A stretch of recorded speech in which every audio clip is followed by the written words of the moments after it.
بسم اللہ الرحمن الرحیم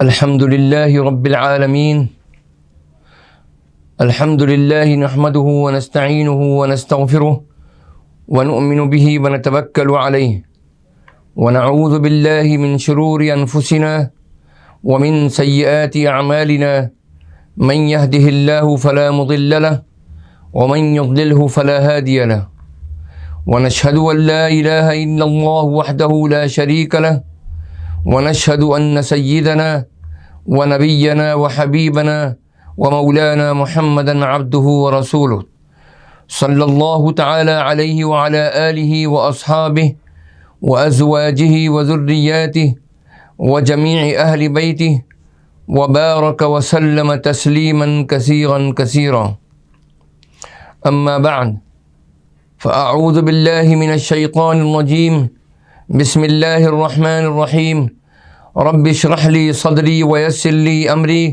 واحلل عقدة من لساني يفقهوا قولي صدق الله العظيم اللهم إني أسألك بأنك أنت الله لا إله إلا أنت الأحد الصمد الذي لم يلد ولم يولد ولم يكن له كفوا أحد۔ میرے بزرگوں اور سلسلے کے مخلص ساتھیوں اور برادران ملت اور عزیز نوجوانان اور ہماری قابل احترام مائیں بہنیں اور عزیز بچیاں، معیار السلوک کے درس کا جو سلسلہ جاری ہے، اس میں سنیچر اور اتوار کو ہفتے میں ان شخصیات کے مواعظ اور ملفوظات اور حالات کا ذکر ہوتا ہے اور ہو رہا ہے جن کا کہ ذکر معیار السلوک کے اندر آیا ہے۔ اس سلسلے میں ہم پہنچے ہیں حضرت عبد القادر جیلانی محبوب سبحانی رحمۃ اللہ علیہ کی ذات گرامی کے تذکرے تک پہنچے ہیں، اور ان کے تذکرے کا آج 8واں حصہ ہے۔ اس درس کا آغاز ہم اس حدیث مبارکہ سے کرتے ہیں جو کہ حضرت ابو ہریرہ رضی اللہ تعالی عنہ سے روایت ہے کہ رسول پاک صلی اللہ تعالی علیہ وسلم نے ارشاد فرمایا، عن ابی ہریرہ رضی اللہ تعالی عنہ قال قال رسول اللہ صلی اللہ تعالی علیہ وسلم ان اللہ یقول یوم القیامہ این المتحابون بجلالی اليوم اظلهم فی ظلی یوم لا ظل الا ظلی، رواہ البخاری۔ حضرت ابو ہریرہ رضی اللہ تعالی عنہ فرماتے ہیں کہ رسول اللہ صلی اللہ تعالی علیہ وسلم نے ارشاد فرمایا کہ اللہ تعالیٰ قیامت کے روز فرمائیں گے، میری عظمت کی بنا پر باہمی محبت کرنے والے کہاں ہیں؟ آج میں انہیں اپنے سائے میں جگہ دوں گا، جب کہ میرے سائے کے علاوہ کوئی سایہ نہیں ہے۔ یہ بخاری شریف کی حدیث ہے۔ اس حدیث کی تشریح میں یہ بات عرض کرنا ضروری ہے، چند باتیں عرض کرنا ضروری ہے۔ نمبر 1، محض رضا الہی اور عظمت خداوندی کو مد نظر رکھتے ہوئے باہمی طور پر محبت کرنے والوں کے لیے بہت بڑا اعزاز ہے کہ قیامت کے دن جب کہ سورج سوا نیزے پر ہوگا، گرمی کے مارے ہر شخص پسینے میں شرابور ہوگا، کسی قسم کا سایہ نہ سائبان ہوگا، ایسے وقت میں اللہ رب العزت اپنے سائے میں جگہ نصیب فرمائیں گے۔ نمبر 2، اللہ تعالیٰ کے سائے کا مطلب یہ ہے کہ حساب و کتاب مکمل ہونے تک اور جنت میں داخلے کا فیصلہ ہونے تک گرمی کی شدت اور حرارت کی تپش سے بچنے کے لیے اللہ تعالیٰ اپنے عرش کے سائے میں جگہ عطا فرمائیں گے۔ نمبر 3، باقاعدہ اعلان کر کے ان کو بلا کر ان کی مزید حوصلہ افزائی اور لوگوں کے سامنے اکرام کا اظہار ہوگا کہ انہیں عدالت خداوندی میں ملزموں کی طرح نہیں بلکہ مکمل سرکاری پروٹوکول دے کر، جس طریقے سے دیا جاتا ہے، مہمانوں کی باعزت طریقے سے مہمانوں کو بٹھایا جائے گا۔ اس سلسلے میں ایک بات وضاحت کے طور پر عرض کرنا ہم ضروری سمجھتے ہیں کہ یہ جو تمام ملفوظات اور مجالس کا ذکر حضرت شیخ عبد القادر جیلانی رحمۃ اللہ علیہ کا ہو رہا ہے، ان تمام مجالس کے سلسلے میں ہم نے اس کو مستنبط کیا ہے اور ماخوذ کیا ہے، اور اس سے ہم نے لیا ہے الفتح الربانی والفیض الرحمانی نام کی کتاب، جو کہ حضرت شیخ عبد القادر جیلانی رحمۃ اللہ علیہ کی معروف کتاب ہے، اور پورے عالم کے اندر یہ گزشتہ برابر 5ویں صدی 6ٹھی صدی ہجری سے مشہور چلی آ رہی ہے۔ یہ کتاب اصل میں مرتب ہے عربی زبان کے اندر، اور یہ کتاب 62 مواعظ اور متعدد ملفوظات کا مجموعہ ہے۔ الفتح الربانی کے مرتب کرنے والے حضرت عفیف الدین ابن المبارک اپنے والدہ کی طرف سے سیدنا غوث اعظم حضرت عبد القادر جیلانی رحمۃ اللہ علیہ کی اولاد میں سے ہیں، اور آپ کے شاگردوں میں سے بھی ہیں، اور ان کی مرتب کی ہوئی کتاب ان کے نانا کے افادات پر مشتمل ہے۔ الفتح الربانی والفیض الرحمانی کے متعدد ترجمے اردو زبان کے اندر بھی ہوئے ہیں، دیگر زبانوں میں بھی ہوئے ہیں، جن میں سے ایک ترجمہ صوفی محمد عبد الستار طاہر مسعودی دامت برکاتہم نے کیا ہے۔ ہم نے یہ ریفرنس ان مواعظ کے اردو میں انہی کے ترجمے سے لیے ہیں۔ حضرت عبد القادر جیلانی رحمۃ اللہ علیہ کی مجلس منعقدہ 17 شوال 545 ہجری بروز اتوار بمقام خانقاہ قادریہ بغداد میں منعقد ہوئی، اور اس کی شروعات آپ اس طریقے سے فرماتے ہیں کہ اللہم صلی علی محمد وعلی آل محمد وافرغ علینا صبرا وثبت اقدامنا وکسر عطاءک وارزقنا الشکر علیہ الی آخر الدعاء۔ آپ فرماتے ہیں کہ دعا یا کلمان کہ یا الہی حضرت محمد صلی اللہ تعالی علیہ وسلم اور آپ صلی اللہ علیہ وسلم کی آل پر رحمت بھیج، اور ہمیں صبر کی توفیق عطا فرما، اور ہمیں ثابت قدم رکھ، اور ہمارے لیے اپنی عطائیں اور زیادہ کر، اور ہمیں شکر کرنے کی توفیق عطا فرما۔ اپنی زندگی کی آفتوں اور مصیبتوں سے، دنیا کی زندگی آفتوں اور مصیبتوں سے بھری پڑی ہے۔ اے لوگوں، صبر سے کام لو، دنیا کی زندگی آفتوں اور مصیبتوں سے بھری پڑی ہے، کوئی بچ سکا تو بہت ہی کم ہے۔ دنیا کی کوئی نعمت ایسی نہیں کہ جس کے ساتھ مصیبت اور غم نہ ہو، اس میں کوئی خوشی ایسی نہیں جس کے ساتھ رنج نہ ہو، اس میں کوئی فراخی ایسی نہیں کہ جس کے ساتھ تنگی نہ ہو۔ شریعت کے دائرے میں دنیا سے اپنے مقدر کا لکھا لیتے رہو۔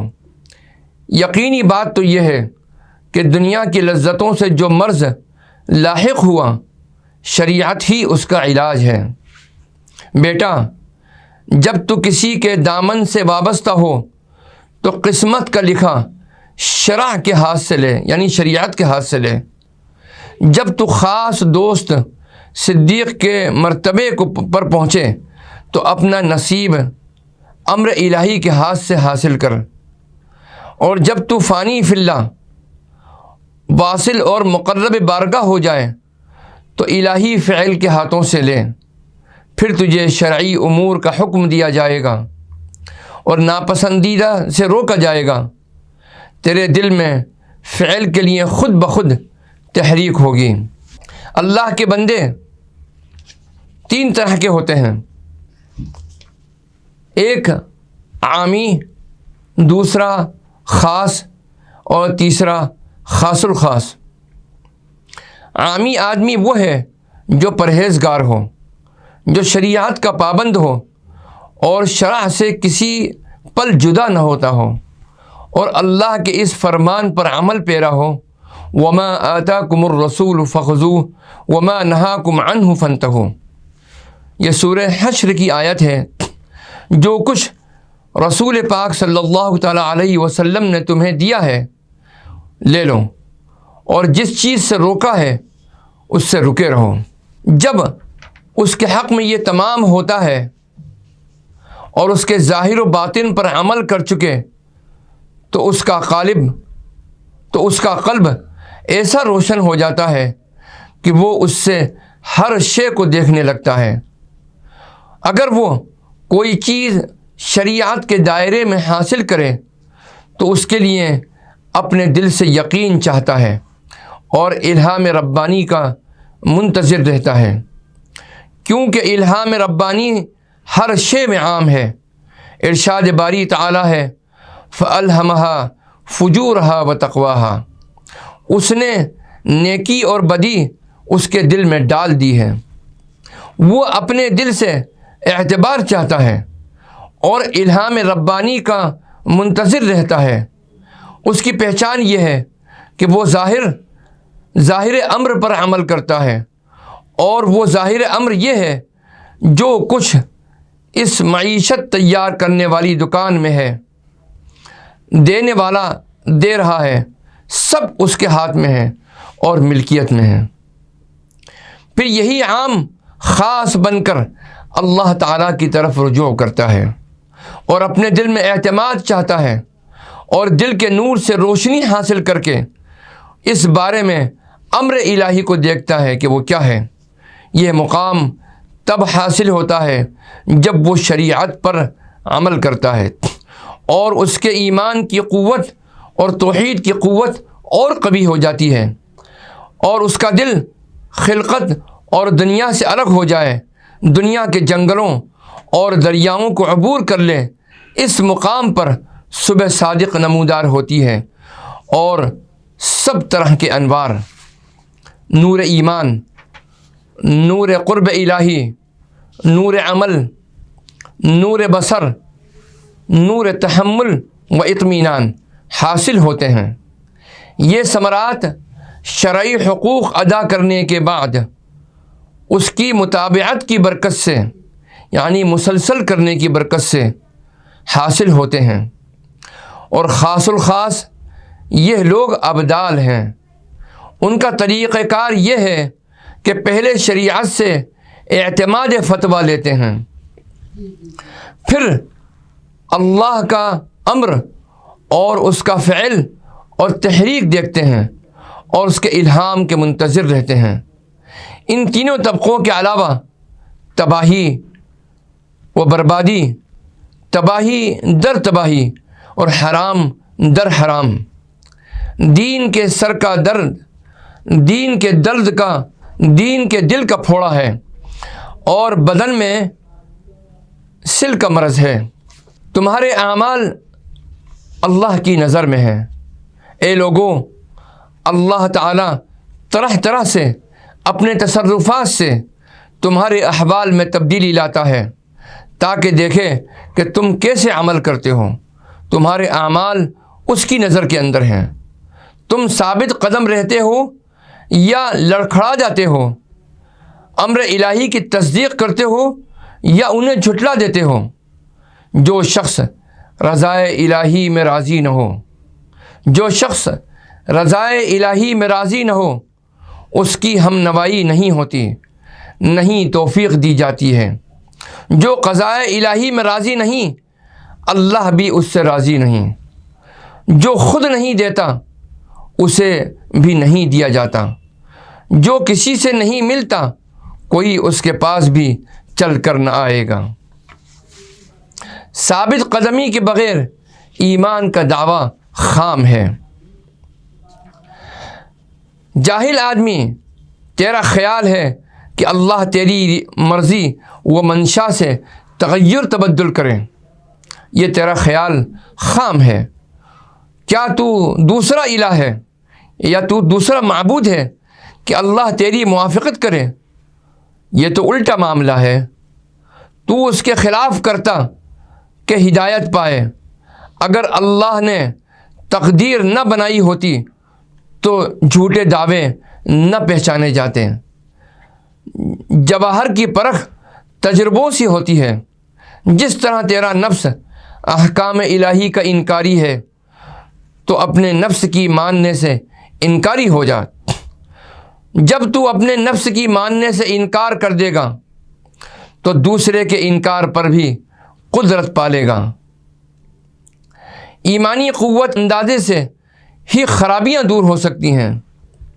ایمانی کمزوری سے گھر بیٹھنا اسے بزدل بنا دے گا اور اسے دور کرنے سے عاجز اور گونگا ہو جائے گا۔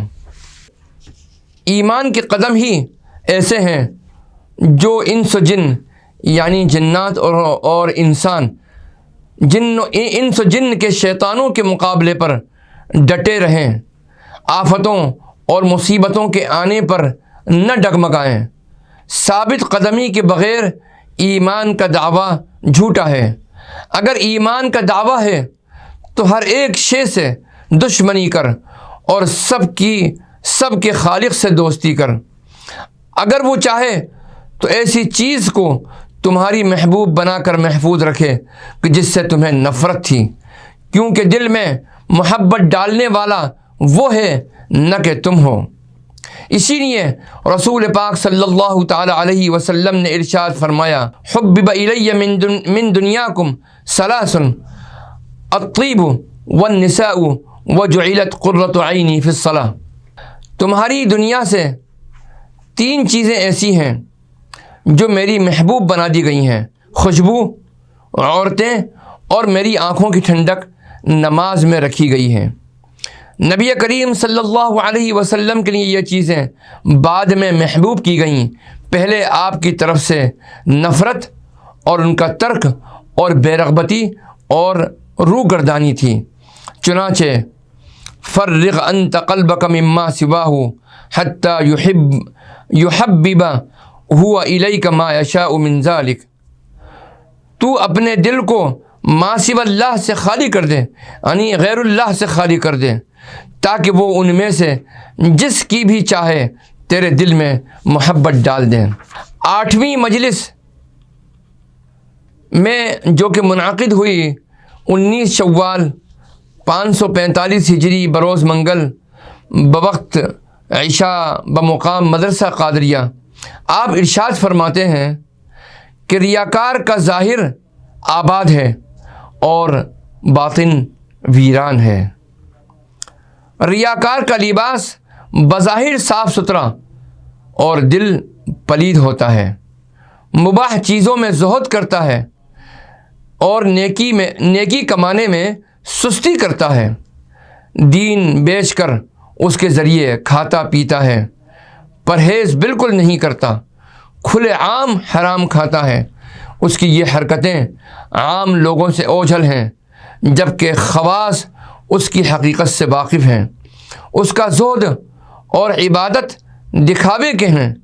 ریاکار کا ظاہر آباد ہے اور باطن ویران ہے۔ تیرے انداز زندگی پر افسوس ہے۔ اللہ تعالیٰ تو جس لباس میں ہے اسے اتار دے، تاکہ میں تجھے اللہ سے ایسا لباس لے دوں جو کبھی پرانا نہ ہو۔ یہ پہلے والا لباس اتارو تو میں تمہیں پہناؤں۔ اللہ کے حقوق ادا کرنے میں جو لباس رکاوٹ بنتا ہے اسے اتار ڈالو۔ جس لباس میں تو خلقت سے ملتا ہے یعنی مخلوق سے ملتا ہے اور خلقت سے تیرے شرک کا باعث بنتا ہے اسے اتار کر پھینک دے۔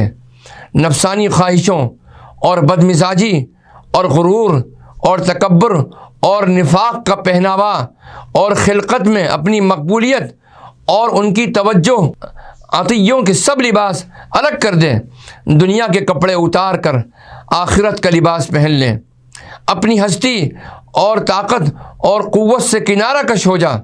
سب کو چھوڑ کر اللہ کے سامنے عاجز اور کمزور ہو جا۔ اپنی قوت اور طاقت پر بھروسہ کرنا چھوڑ دے۔ خلقت میں سے کسی کو شریک نہ بنا اور ایسا کر کے شرک کی آفت سر نہ لے۔ ایسا کرنے سے تیرے ارد گرد الطاف ربانی ہوں گے، رحمت الہی تیرے پاس ہوگی، تجھے اطمینان نصیب ہوگا، نعمت و احسان کے کپڑے پہنو گے، تو رحمت سے جا ملے گا۔ اللہ تعالیٰ کی طرف دوڑ آؤ، سب کچھ اتار کر سب سے قطع تعلق کر کے اس کی طرف بھاگ کھڑا ہو تاکہ وہ تجھے مطمئن کر دے اور حقیقت پر پہنچا دے اور پھر تیری ظاہری و باطنی قوتوں کو ملا دے۔ پھر اگر تم پر سب جہانوں کے دروازے بند کر دیے جائیں اور سب طرح کے بوجھ لاد دیے جائیں تو تجھے کچھ نقصان نہیں پہنچے گا، بلکہ اللہ کی حفاظت تیرے شامل حال رہے گی۔ جس شخص نے خلقت کو توحید کے ہاتھ سے، دنیا کو زہد کے ہاتھ سے اور ما سوی اللہ کو بے رغبتی کے ہاتھ سے فنا کر دیا، اس نے کامل نجات اور فتح حاصل کر لی۔ دنیا و آخرت کی بھلائیوں سے نواز دیا گیا۔ اس سے پہلے تمہاری زندگی کا سفر تمام ہو جائے، اس سے پہلے کہ تمہاری زندگی کا سفر تمام ہو جائے، اپنے نفسوں اور شیطانوں اور خواہشوں کو مار ڈالنا لازم ٹھہرا لو۔ عام موت سے پہلے خاص موت کے ساتھ ضرور مر جاؤ، وہ ما سوی اللہ سے جدائی ہے۔ ایمان والا پہلے اپنے باطن کو آباد کرتا ہے، پھر ظاہر کو آباد کرتا ہے۔ اے لوگوں، میرا کہا مانو، میں اللہ کی طرف سے اسی کی طرف بلانے والا ہوں، تمہیں اپنے نفس کی طرف نہیں بلکہ اس کے در اور اطاعت کی طرف بلاتا ہوں۔ منافق خلقت کو اللہ کی طرف نہیں بلکہ اپنے نفس کی طرف بلاتا ہے۔ وہ تو نفسانی لذتوں، خلقت میں مقبولیت کا طالب اور دنیا سے پیار کرنے والا ہے۔ ایسے بہت سارے پیر دنیا کے اندر موجود ہیں جو اپنی مجلسوں میں اپنی طرف لوگوں کو متوجہ کرتے ہیں اور اپنے آپ کو مقبول کرنے کی طرف ساری توجہ مذکور رکھتے ہیں۔ اللہ تعالیٰ محفوظ معمون فرمائے۔ اور اللہ تعالیٰ کی طرف لوگوں کی توجہ مرکوز ہونے میں سب سے بڑے یہی لوگ رکاوٹ بنتے ہیں۔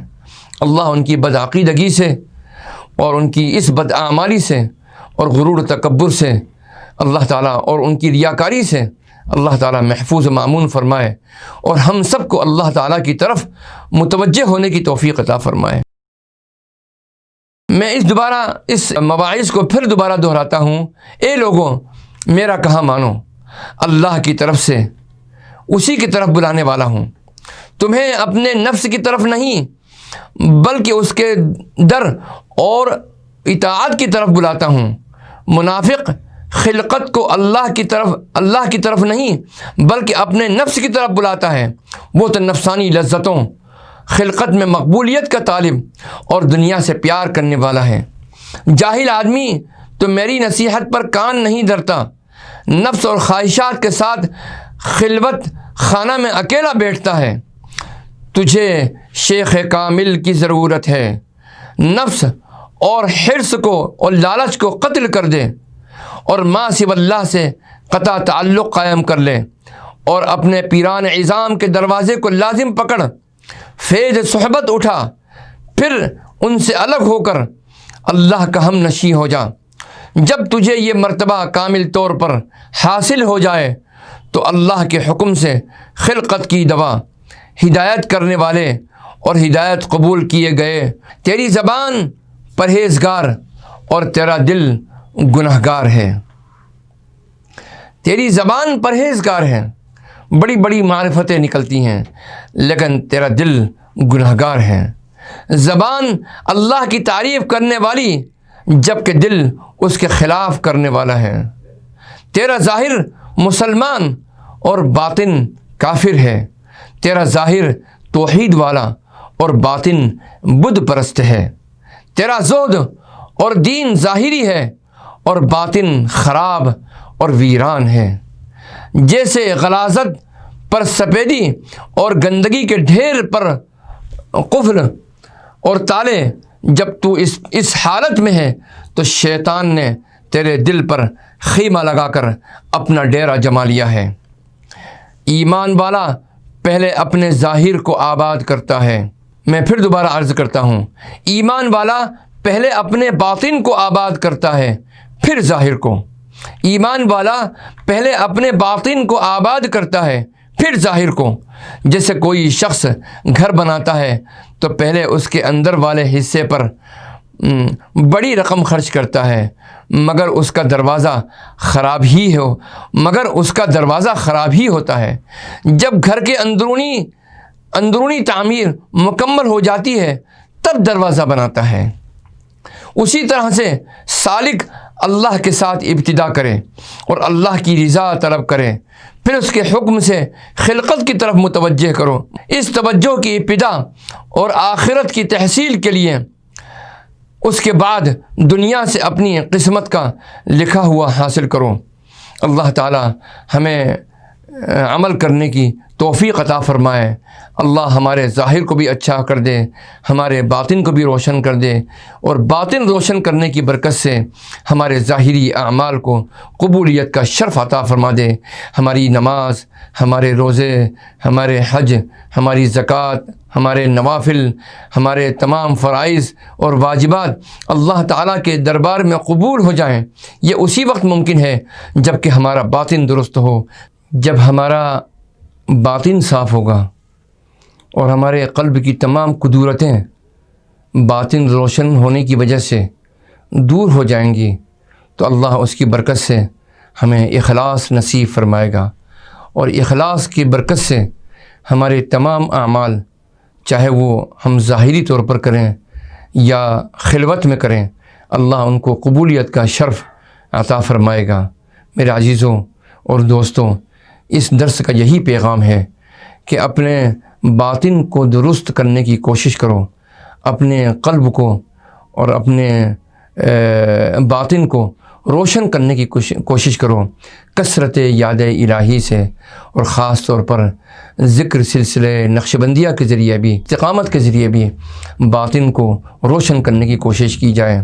اللہ تعالیٰ مجھے اور آپ کو، سب کو، پوری امت کو اللہ تعالیٰ اپنے فضل سے، اپنی رحمتوں سے ڈھانپ لے، باطن کو درست فرما دے، روشن فرما دے، اخلاص کامل نصیب فرما کر پوری امت کے اعمال کو اللہ قبولیت کا شرف عطا فرما دے، اور شیطان کے مکر سے، شیطان کے فریب سے اور شیطان کی چالوں سے اللہ محفوظ مأمون فرمائے، اس دنیا میں قدم قدم پر حفاظت فرمائے، اور موت کے وقت بھی اللہ اس کے مکر سے اور اس کی چالوں سے اور اس کے وساوس سے، اس کے فتنے سے اللہ حفاظت فرمائے، ہماری بھی، آپ کی بھی، اور پوری امت مسلمہ کی حفاظت فرمائے۔ وآخر دعوانا ان الحمد للہ رب العالمین۔ بسم اللہ الرحمن الرحیم۔ اللہم صلی علی سیدنا و مولانا محمد وعلی آل سیدنا و مولانا محمد وبارک وسلم۔ اللہم انت السلام ومنک السلام، تبارکت یا ذا الجلال والإکرام۔ ربنا ظلمنا أنفسنا وإن لم تغفر لنا وترحمنا لنكونن من الخاسرين۔ يا دائم النعم، يا باسط الرزق، يا باسط العطايا، يا دافع البلايا، يا موجود عند الشدائد، يا رزاق برحمتك يا أرحم الراحمين۔ ربنا اهدنا الصراط المستقيم، اهدنا الصراط المستقيم يا شافي الأمراض۔ اللهم بارك لنا في إيماننا، اللهم بارك لنا في عمرنا، اللهم بارك لنا في رزقنا، اللهم احفظنا من كل بلاء الدنیا وعذاب الآخرہ۔ اے اللہ، جن جن ساتھیوں نے ہم سے دعاؤں کے لیے کہا ہے، اے اللہ ان کی تمام جائز تمناؤں اور مرادوں کو پورا فرما دے۔ اے اللہ، ان میں جو مقروض ہیں ان کے قرض کی ادائیگی کی غیب سے صورت پیدا فرما دے۔ اے اللہ، جو تنگ دست ہیں، اے اللہ ان کے رزق میں اور ان کے کاروبار میں کشادگی عطا فرما۔ اے اللہ، جن کے دل اے اللہ مغموم ہیں، اے اللہ جن کے باطن روشن نہیں ہیں، اے اللہ ان کے قلوب کو روشن اور منور فرما دے۔ اپنی یاد میں، اپنے ذکر میں استقامت کاملہ عطا فرما دے۔ اے اللہ، دنیا کے جھمیلوں سے آزادی و خلاصی عطا فرما۔ اے اللہ، آزمائشوں، فتنوں اور اے اللہ مصیبتوں پر صبر کرنے کی اے اللہ توفیق عطا فرما۔ اور صبر، اے اللہ تیرے صبر کی توفیق اپنے شان کریمی سے ہم سب کو، پوری امت مسلمہ کو عطا فرما دے۔ اے اللہ، اس صبر کو اے اللہ راہ ہدایت پر چلنے کی توفیق کا ذریعہ بنا دے۔ اے اللہ، راہ ہدایت پر چلنے کا ذریعہ بنا دے۔ اے اللہ، اپنی مکمل رضا اور خوشنودی کا ذریعہ بنا دے۔ اے اللہ، ہم میں جو پریشان حال ہیں ان کی پریشانیوں کو دور فرما دے۔ اے اللہ، ہمارے جو ساتھی اور امت مسلمہ کے جو نوجوان، بزرگ، بچیوں اور خواتین، بہنیں، اے اللہ ان سب کی مشکلات کو آسان فرما دے۔ اے اللہ، جن کے رشتے ابھی تک نہیں ہوئے ہیں، جو رشتوں کے محتاج ہیں، اے اللہ ان کے لیے بہتر سے بہتر رشتے مقدر فرما دے۔ اے اللہ، ایسے رشتے عطا فرما جو غیب سے، اے اللہ ایسے رشتے مقدر فرما جس میں تیرے نزدیک تیری رضا اور خوشنودی شامل حال ہو، تیری مدد شامل حال ہو، اور وہ رشتے تیری رضا اور خوشنودی کے حصول کا ذریعہ بنے، تیرے قرب کا ذریعہ بن جائیں۔ اے اللہ، اسی طریقے سے اے اللہ ہمارے جو ساتھی بیمار ہیں ان کو شفاء کامل اور عاجل عطا فرما دے۔ اے اللہ، ہمارے عزیز و اقارب میں بھی جو بیمار ہیں، اے اللہ ان کو بھی شفاء کامل اور عاجل عطا فرمائے۔ اے اللہ، ان امراض کو، ان ظاہری امراض کو اپنے قرب کا اور اپنی رضا اور خوشنودی کے حصول کا ذریعہ بنا دے۔ ایمان پر چلنے کی ہمت اور توفیق عطا فرما دے، ایمان کی بقا کا ذریعہ بنا دے، اور ایمان کی بقا کے ساتھ ساتھ ایمان پر خاتمے کا ذریعہ بنا دے۔ اے اللہ، تو ہماری التجاؤں اور دعاؤں کو قبولیت کا شرف عطا فرما۔ اے اللہ، اس وقت جو فتنے اور امراض پھیلے ہوئے ہیں، اے اللہ ان سب سے پورے عالم کو نجات کلی عطا فرما دے۔ اے اللہ، فتنہ کرنے والوں کی گرفت فرما لے اور پکڑ فرما لے۔ اے اللہ، ذرہ برابر بھی اگر ان کے مقدر میں ہدایت ہے تو اے اللہ جلد از جلد ان کو ہدایت نصیب فرما۔ اے اللہ، تو بہتر جاننے والا ہے۔ اگر ان کے مقدر میں ہدایت نہیں تو اے اللہ ان کو راستے سے ہمیشہ کے لیے ہٹا دے۔ اے اللہ، ان کو راستے سے ہمیشہ کے لیے ہٹا دے۔ اے اللہ، ان کے غلبے اور دست رست کو اے اللہ معدوم فرما دے، ہمیشہ کے لیے ختم فرما دے۔ اے اللہ، پوری امت کو خلاصی عطا فرما۔ ربنا تقبل منا انك انت السميع العليم وتب علينا يا مولانا انك انت التواب الرحيم وصلى الله تعالى على خير خلقه سيدنا محمد وعلى آله وأصحابه أجمعين برحمتك يا أرحم الراحمين، والسلام عليكم ورحمة الله وبركاته۔